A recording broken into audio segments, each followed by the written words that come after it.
महाराज जी, घर की पूजा और मंदिर में जाकर पूजा करने में क्या अंतर है? अंतर है। घर की पूजा मंदिर में जाकर, फिर तीर्थ स्थान में जाकर, फिर धाम में जाकर, इसमें विशिष्ट फल है। जैसे घर में आप 1000 माला जपें और गौशाला में जाकर के 100 माला जपें और देवालय में बैठ करके, जैसे भगवान के प्रसिद्ध देवालय है, 1 माला जपें, तो 1 माला आपकी 1000 माला के बराबर होगी। आप वृंदावन धाम में जपें, 1 माला 1,00,000 माला के बराबर जाता है। तो घर का भजन और तीर्थों का, तभी तो जब भगवत प्राप्ति की लालसा होती तो हम तीर्थों की यात्रा करते हैं, संतों का समागम करते हैं, बड़े बड़े देवालयों के दर्शन करते हैं, उससे हमारा हृदय पवित्र होता है। तो ये जरूर है कि घर में जो हम उपासना करते हैं उससे कई गुना लाख पुरियों में, धामों में। अब जैसे अपने घर में बैठकर भजन कर रहे हो, गंगा के तट पर बैठकर भजन कर रहे हो, तो अंतर नहीं होगा। गंगा की धारा बह रही हो, आप माला चला रहे हो। अच्छा, गंगा जल के अंदर खड़े होकर भजन कर रहे हो तो उससे भी ज्यादा लाभ होगा। गले तक गंगा जल में खड़े और भगवान नाम स्मरण कर रहे हो, भगवत ध्यान। तो ये भजन की पद्धतियां हैं। घर से कई गुना लाभ तीर्थों में, पुरियों में, धामों में, पवित्र यमुना, गंगा, नर्मदा आदि के तट पर बैठकर भजन करने से, गौशाला में भजन करने से कई गुना लाभ प्राप्त होता है। और कोशिश करना चाहिए कि थोड़ा समय निकालकर हम ऐसे पवित्र स्थानों में भजन करें। जैसे आप लोग धाम आए हो तो मनोरंजन मत करो। 1 दिन 2 दिन के लिए, 4 दिन के लिए आए हो, कोई गंदा आचरण मत करो। 1 दिन उपवास करो, यमुना किनारे बैठकर नाम कीर्तन करो, वृंदावन की परिक्रमा करो, हो सके तो 10-20 रुपया के फल फूल लेकर के यहाँ के जैसे बंदर हैं ऐसे दान कर, साधु महात्मा ऐसी सेवाएं, ऐसे मंगल में कार्य करने चाहिए जिससे हमारे दुख कटते हैं और हमें सुख प्राप्त होता है।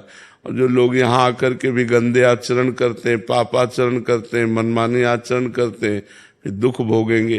तो यहाँ का पुण्य भी लाख गुना है तो पाप भी लाख गुना है। ये बात समझो। अगर पाप किया तो वो भी लाख गुना है, वो आपको दंड, भारी भयंकर दंड देगा, क्योंकि धाम का किया हुआ पाप है।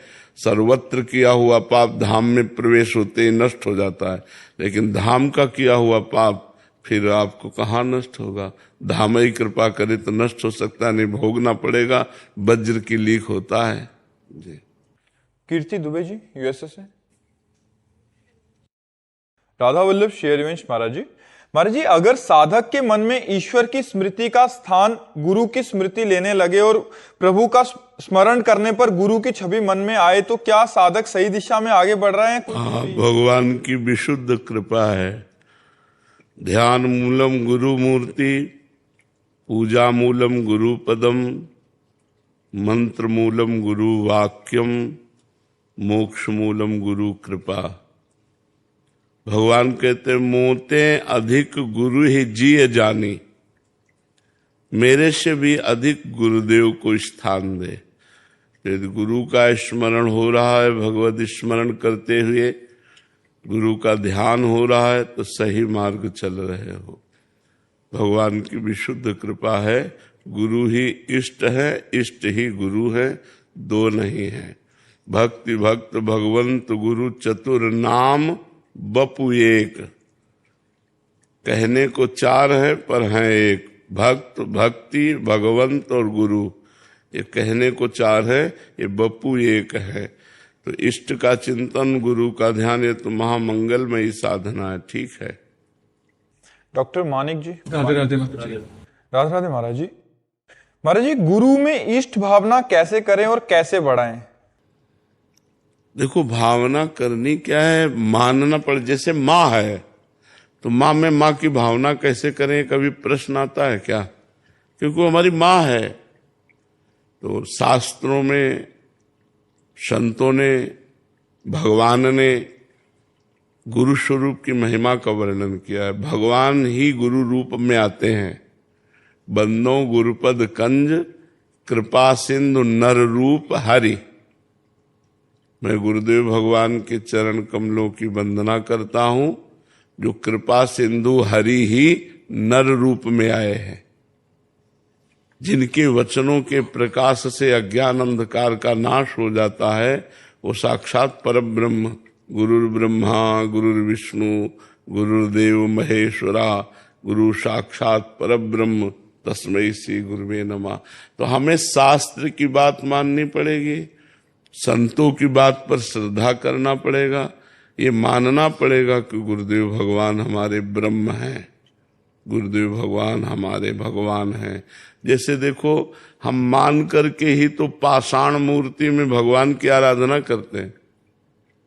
एक छवि ले लिए, छाती से लगाए घूम रहे हैं, तो उसको भक्ति भाव नहीं आ जाता, प्रेम आ जाता है। जब एक छवि में, अष्टधातु की मूर्ति में, पाषाण मूर्ति में, काष्ठ मूर्ति में हम भावना कर लेते हैं कि मेरे भगवान हैं, तो मुझे अनुभव होने लगता है कि मेरे भगवान हैं। उनको भोग लगाते हैं, पाते हैं, बड़ा आनंद आता है और वास्तविक उसकी सदगति हो जाती है।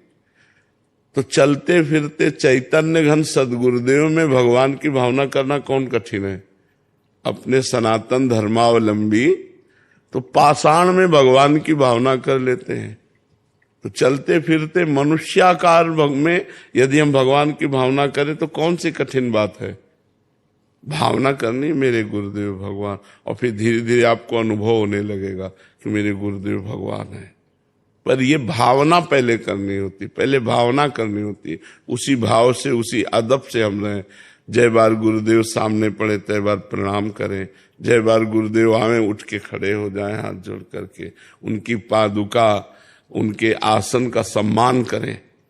वो जिस आसन पर बैठते हैं उसे भगवत भाव से, उनकी पादुका का सम्मान, उनके द्वारा दिए हुए नाम मंत्र का जप, तब भावना आएगी कि गुरुदेव ही प्रभु है, प्रभु ही गुरुदेव है।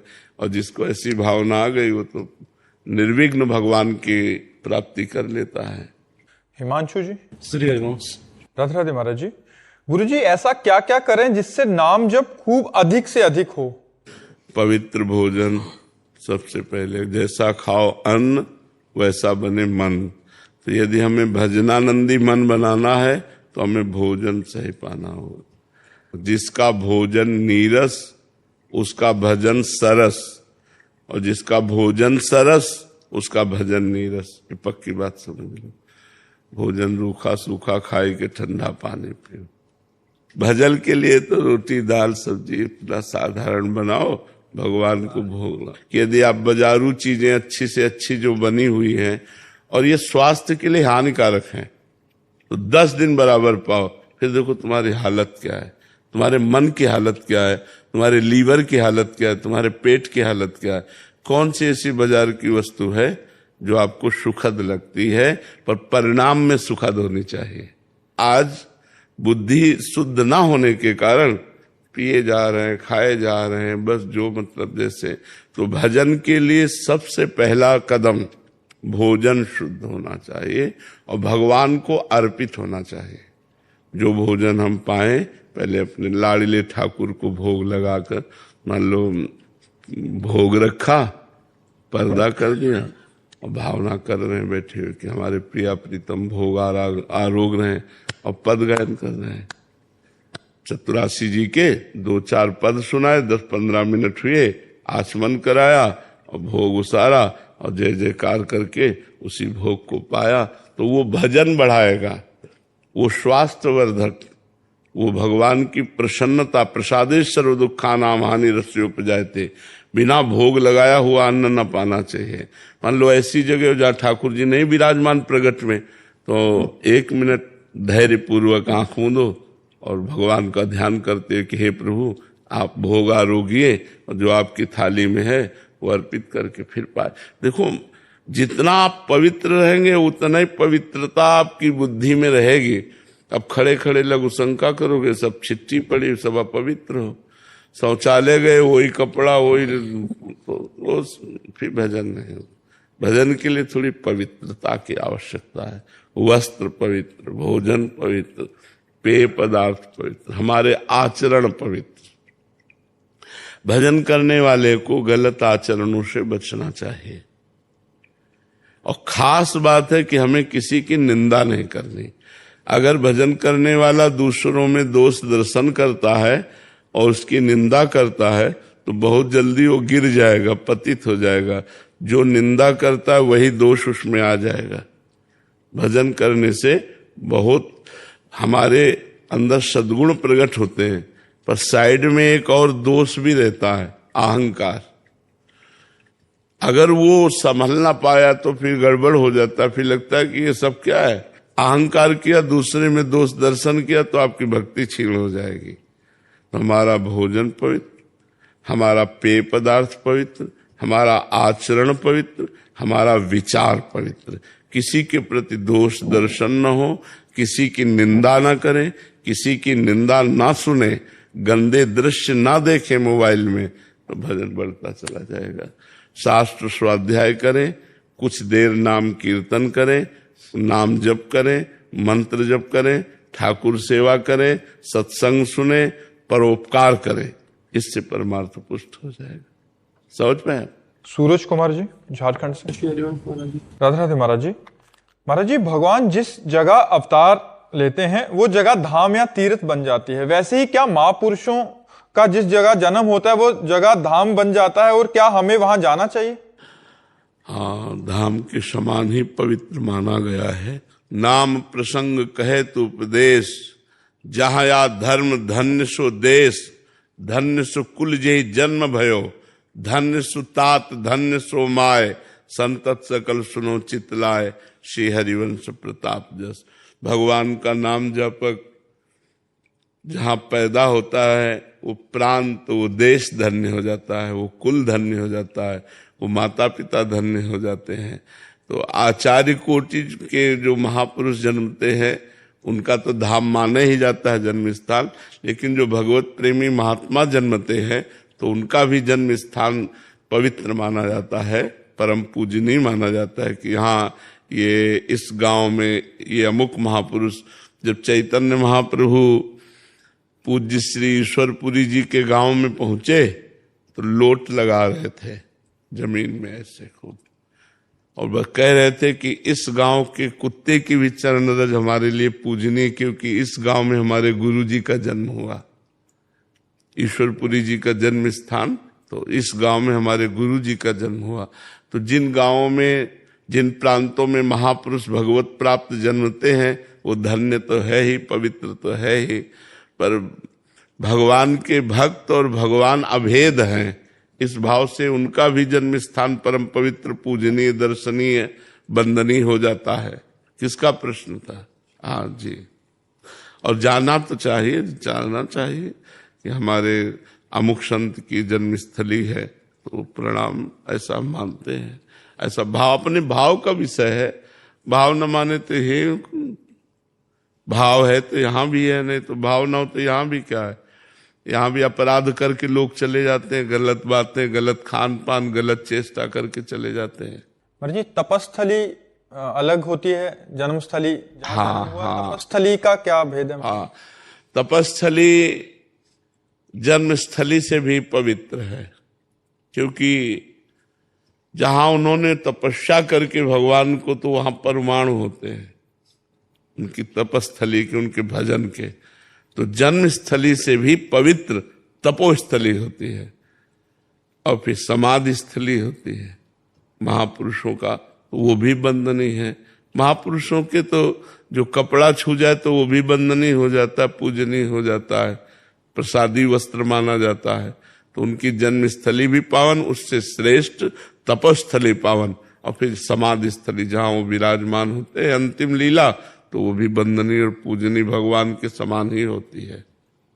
मुरलीधर जी श्री हरिवंश। महाराज जी, असफलता को भगवान की कृपा के रूप में कैसे देखें? सफल होते तो अभिमान आ जाता, भगवान ने अभिमान से बचा लिया। सफल होते तो कोई दुर्घटना घट जाती, भगवान ने मुझे बचा लिया।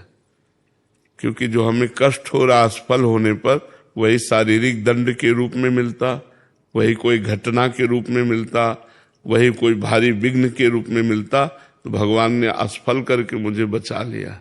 ऐसी भावना करना चाहिए कि मैं अज्ञानता के कारण जान नहीं पाता, दुख होता है, सफलता में सुख होता है, असफलता में दुख होता है, तो असफलता जनित दुख देकर कोई बहुत बड़े दुख से मुझे बचा लिया भगवान ने। ऐसी भावना करनी चाहिए कि जैसे हमारा मान लो अंगुली टूट गई, तो हमारी गर्दन कटनी थी, अंगुली टूटकर भगवान ने बचा लिया।